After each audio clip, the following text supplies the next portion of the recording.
अस्सलाम वालेकुम। I hope कि आप सब खैरियत से होंगे। फिर से बहुत दिनों बाद व्लॉग आ रहा है। I am so sorry for that. लेकिन आप सबको रमज़ान बहुत बहुत मुबारक हो। एक बाबरकत महीना, रहमतों वाला महीना सबको बहुत बहुत मुबारक हो। अल्लाह ताला इस रमज़ान हमें ऐसा बना दे जैसे हम उसे पसंद आ जाएं। इंशाल्लाह इस दुआ के साथ एक व्लॉग स्टार्ट करते हैं। अच्छा, ये व्लॉग मैंने बहुत दिनों पहले बना लिया था, लेकिन इसकी एडिटिंग करने में, वॉइस ओवर करने में मुझे बहुत टाइम लग रहा था। लेकिन अब मैंने हिम्मत करके मैं कर रही हूँ। और ये है रमज़ान की तैयारी का व्लॉग। रमज़ान की तैयारी हमने थोड़ी बहुत करी, और क्या करी वो आपके साथ में शेयर कर रही हूँ। सबसे पहले तो मैं आयरा का खाना बना रही थी। आयरा को स्पिनच जो है वो पसंद है भी, कभी पसंद नहीं भी आते। सो बस 50-50 है। लेकिन मैं कोशिश करती हूँ, इसमें आयरन बहुत ज़्यादा होता है तो मैं ज़रूर उसको देती हूँ। बस इसको वॉश करके अच्छी तरीके से इसको मैं बॉईल कर रही थी आयरा के खाने के लिए। साथ में मैंने आयरा के लिए स्वीट कॉर्न, चिकन और आलू बॉईल करके एक आयरा को प्रॉपर मील दे रही थी। अच्छा, इसमें से आयरा 30-40% भी खा ले तो मेरे लिए एक बहुत बड़ी जीत हो गई। बिकॉज आजकल आयरा ना बहुत पिकी ईटर हो गई है। आई थिंक टीदिंग भी है और टेस्ट बर्ड्स भी डेवलप हो रहे हैं। तो बहुत चैलेंजिंग फेस होता है ये माओं के लिए। एक ऑप्शन के बाद दूसरा ऑप्शन आपके पास रेडी होना चाहिए। अच्छा, ये नहीं खाना तो ये खा लो। लेकिन बेबीज़ जो हैं वो अभी उनका टेस्ट बर्ड डेवलप हो रहा है, वो डिफरेंट फेजेस से गुजर रहे होते हैं। तो बस इसके लिए मैं ये बना रही थी। इसमें से आयरा ने खाया था, लाइक आई वुड से 25% और 30% इसने खाया था। इसको आलू अच्छे लगे थे, स्वीट कॉर्न, लेकिन स्पिनच मैं बीच में से दे रही थी। माँ हूँ ना आखिर। और जब बच्चा कुछ ना खाए तो फ्रूट्स दे दें। एक दो ऑप्शन ज़रूर होने चाहिए ताकि कुछ ना कुछ तो बच्चे के पेट में जाए। बस आयरा को मील दिया मैंने उसका, और उसके बाद फिर मैंने खाने की तैयारी करी। आज मेरा दिल चाह रहा था कि बहुत सादा सा और बहुत मज़ेदार सा कोई खाना बनाया जाए जो कि जल्दी भी तैयार हो जाए और उसमें टाइम भी ना लगे और हो भी मज़ेदार। बस मैंने आलू अंडे की तैयारी करी, और ये मेरी मामा की रेसिपी है। मामा बहुत मज़े का बनाती हैं। सबको ही आता होगा आई थिंक आलू अंडा। लेकिन कभी कभी दिल चाहता है ना आपका कि बस सादा सा हो, और कभी जब ग्रॉसरी ना हुई भी हो तो ये तो परफेक्ट चीज़ है। आलू सबके घर में होते हैं, अंडे भी होते हैं, तो बस आराम से ही खाना बन जाता है। इतना टाइम टेकन भी नहीं होता, बनता भी मज़े का है। बस मैं साथ साथ रेसिपी भी रिकॉर्ड कर रही थी, छोटी मोटी क्लिप्स रिकॉर्ड रही थी, बिकॉज़ मेरा फ़ोन एकदम से डेड हो गया था। लेकिन आप सब बताएं, आप सब कैसे रमज़ान की तैयारी करते हैं, क्या क्या बनाते हैं, वो कौन कौन से खाने हैं जो आप हर साल बनाते हैं, और अपनी मम की रेसिपी फॉलो करते हैं या ख़ुद से कुछ इनोवेशन या कुछ डिफरेंट चीज़ें ट्राई करते हैं। होता है ना, एक घर में हर साल एक ही तरह की रेसिपीज़ चलती हैं, कुछ डिफरेंट भी बनती हैं, लेकिन स्प्रिंग रोल्स हो गए, शामी कबाब हो गए, ऐसी चीज़ें जो होती हैं वो माँ के हाथों की बनी हुई, मतलब मसाला बना हुआ, ही अच्छा लगता है। और ये मेरी छोटी सी हेल्पर जो कि अपनी हाई चेयर पे बैठे बैठे थक गई थी, फिर मैंने उठा के अपने आलू काटे साथ साथ और इसको एंटरटेन किया।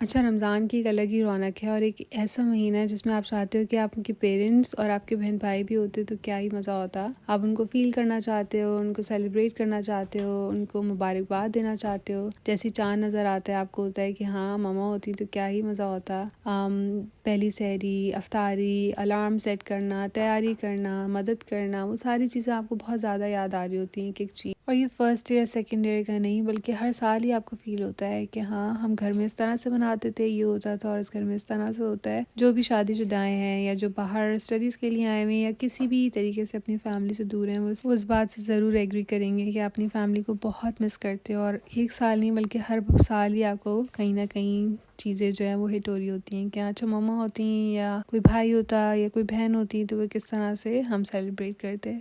लेकिन खैर, अल्लाह ताला हमारे माँ बाप का साया हमेशा हम पर सलामत रखे, और हमेशा उनके साथ हम हों, उनके गम में, उनकी खुशी में।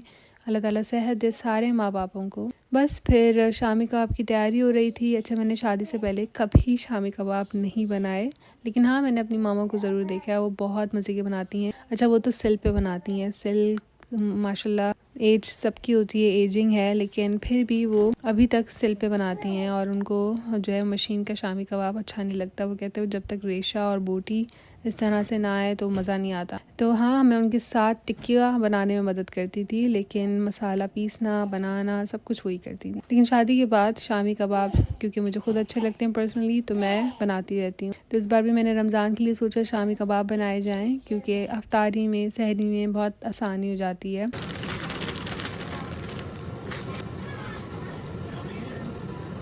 टू बी ऑनेस्ट है ये थोड़ा मेहनत का काम, लेकिन आप जब भी बनाएं तो बहुत सारे बनाएं ताकि आप आराम से उनको फ्रीज़ कर सकें और फिर बाद में इंजॉय कर सकें। और जब कुछ भी ना हो ना, वैसे भी अगर रमज़ान के अलावा भी जब कुछ भी ना हो, शामी कबाब भी फ्रिज में हो, तो आपकी बस गुजारा हो सकता है, बहुत अच्छा गुजारा हो सकता है।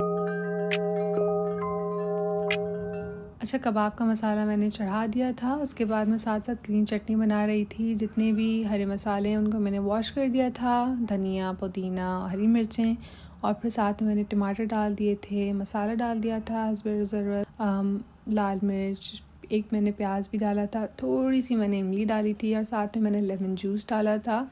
मज़ेदार सी ये चटनी बन गई थी। कबाब के साथ खा लें, या रमज़ान में तो वैसे भी चटनी जितनी हो, जितनी वैराइटीज़ हो इतना है, लेकिन मैं ये ग्रीन चटनी बनाती हूँ बिकॉज़ हमारे घर में ग्रीन चटनी ही शौक़ से खाई जाती है। ज़्यादा इमली का फ्लेवर नहीं खाया जाता, तो मैं वो खट्टी इमली वाली चटनी नहीं बनाती।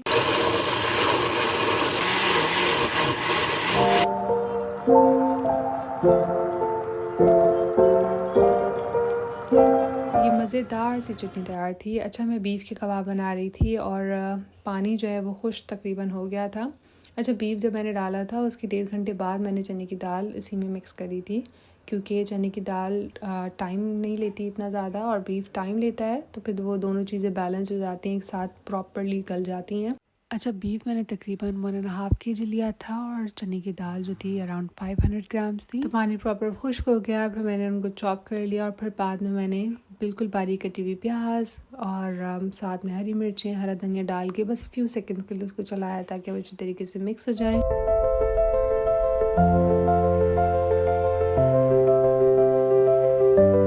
कुछ इस तरह का मेरा मसाला लग रहा था। फिर मैंने और थोड़ी सी प्याज, थोड़ा हरा धनिया, हरी मिर्चें डाली थी ताकि वो जो प्याज का क्रंची फ्लेवर आता है वो मुझे बहुत अच्छा लगता है। आपकी चॉइस है, आप डालें ना डालें। अच्छा, अंडे मैं अंदर ही डाल देती हूँ, 2 या 3 अंडे। उससे ये होता है कि कबाब बहुत मॉइस्ट रहते हैं और ये कंबाइनिंग एजेंट भी है, तो बहुत अच्छी तरीके से टिक्की बन जाती है और वो ड्राई नहीं होती। वो जो टिक्कियाँ फट रही होती है ना, वो बिल्कुल भी नहीं होती। तो बस ये डाल के अंडे मैंने अच्छी तरीके से मिक्स करके, अब ये पार्ट मुझे बहुत अच्छा लगता है, टिक्कियाँ बनाना, उनको शेप देना, क्योंकि जब मम्मा बनाती थी तो मैं उनके साथ बस यही वाली हेल्प करती थी और मुझे बहुत अच्छा लगता था। तो बस टिक्कियाँ बना रहे थे हम साथ साथ। अच्छा, नीचे मैंने बटर पेपर लगा दिया था, उसके ऊपर मैं टिक्कियाँ रख रही थी। फिर उसके ऊपर एक और मैंने बटर पेपर या क्लिंग फिल्म लगा लें ताकि एक ही ट्रे में जो है वो अच्छे खासे कबाब आपके आ जाते हैं।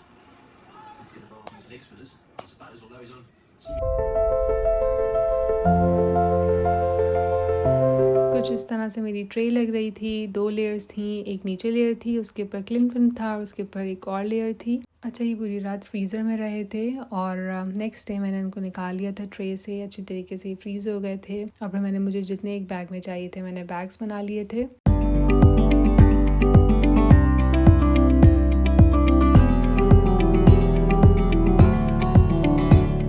अच्छा, ये कबाब बहुत मज़े के बने थे। साथ में हमने स्प्रिंग रोल्स भी बनाए थे, लेकिन उसकी रेसिपी मैं रिकॉर्ड नहीं कर सकी और जो बाकी चीज़ें थी वो साथ साथ बनती जाएंगी।